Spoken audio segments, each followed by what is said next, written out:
Expound ba? Yan, parang yan sa question siya eh.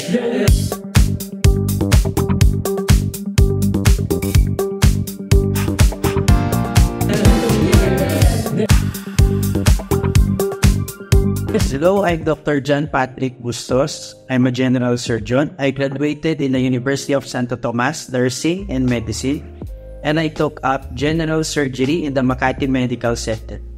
I chose my specialty because I was influenced by my parents. My dad is a surgeon also, and my mom is an anesthesiologist.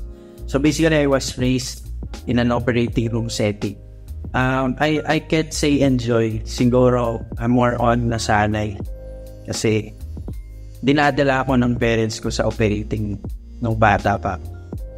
So, for us general surgeons, we perform a variety of surgeries.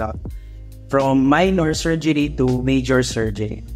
Minor surgery includes excision or removal of soft tissue masses, or basically tule, circumcision, and then up to major surgeries like removal of oral, head and neck tumors, tumors in the gastrointestinal tract, and pancreas, liver, and spleen.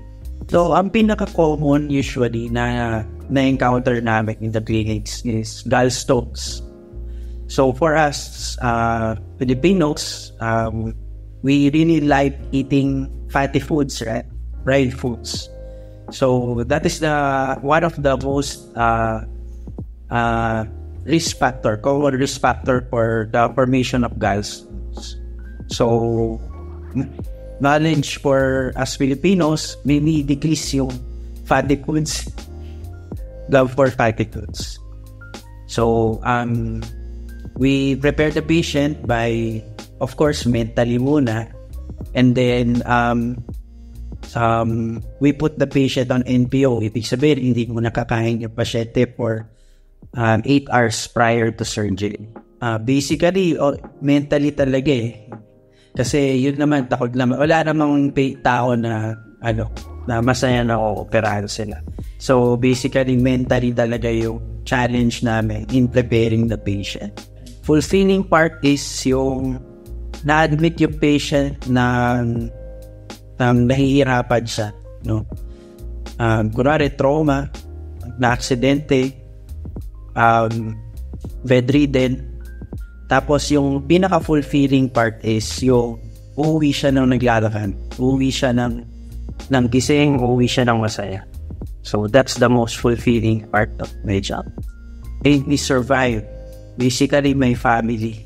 Kasi, residency training, no sleep talaga yan eh. So, whenever I'm sad, I'm depressed, tinatawagan ko na yung pamilya.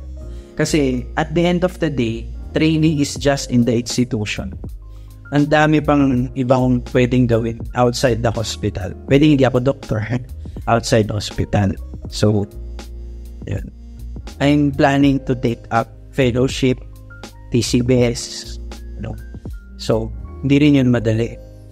So, mahirap na yung general surgery. Mas mahirap yung fellowship.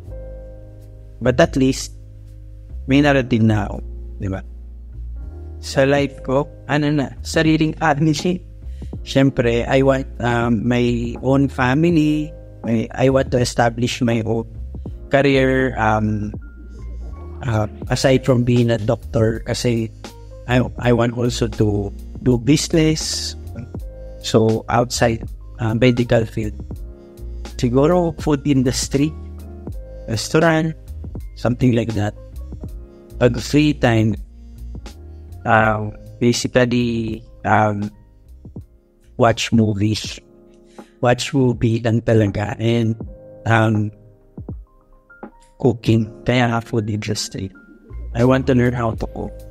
Sports, playing basketball, volleyball, badminton, basically physical sports.